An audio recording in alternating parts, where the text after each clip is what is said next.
আসসালামু আলাইকুম। বাড়ি থেকে আছেন নাকি? ওয়ালাইকুম আসসালাম। কিছু বলছেন? আমরা মেহেরপুর মহিলা মাদ্রাসা থেকে এসেছি কিছু আদায়ের জন্য। ঠিক আছে। ওগো শুনছো? এ দেখো আদার জন্য লোক এসছে। মা জানো নিতে ঘর বাড়িতে আল্লাহ তাআলা ভালো দিছে। যাক ভালো থাক, আল্লাহ তাআলা রুজি রুটিতে বরকত দেখ। আপনারা কোন মাদ্রাসা থেকে এসেছেন? আমরা মেহেরপুর মহিলা মাদ্রাসা থেকে এসেছি। আপনাদের দোয়ায় মাদ্রাসায় অনেক ছাত্রী হয়েছে, তাই তাদের খাওয়া দাওয়ার জন্য আপনার কাছে ছোট্ট একটা দাবি, কুইন্টাল অষ্টেক চাল দিলেই হবে। চাল নাই দেবো ঠিক আছে, কিন্তু দিন চারেক আগেই তো ওই মাদ্রাসা থেকে আমার কাছে আদায় করে নিয়ে গেল। হ্যাঁ, ওরা কি বলছিল আপনি বলে কিছু টাকা দিয়েছেন, ওই টাকা এত বড় মাদ্রাসা চলে, তাই আপনার কাছে আবার আসনু একটু দাবেলি। কি আমি 50 বছর সিমেন্টের দাম দিয়েছি, তাও বলছো অল্প কিছু?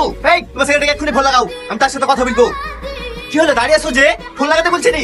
ভাই সেক্রেটারি নাম্বার নাই। কি যে মাদ্রাসার আদায় করো সেই মাদ্রাসার সেক্রেটারির নাম্বার নাই মানে? এই এখানে বাদরামো করছি, ঘরের নামে মিথ্যা কথা বলে টাকা আদায় করে না, তোদের কাছে মেরে ফেলবো। ম্যাডাম ভাই মারো না, আমরা রুজে আছি তো। ও কি বুঝে কি বলি বলছে? বুঝে আসি না যা বেচি গালি। এই তোদের মতো চিটারদের লেগে সঠিক লোক আদায় করতে সে আদায় পাই না। আজ তোদেরকে ছেড়ে দিলে শুধু রমজান মাস বলি, তারপরে যদি এরকম কাজ করিস না তোদের কপালে খুব কষ্ট আছে। বেরো বাড়ি থেকে।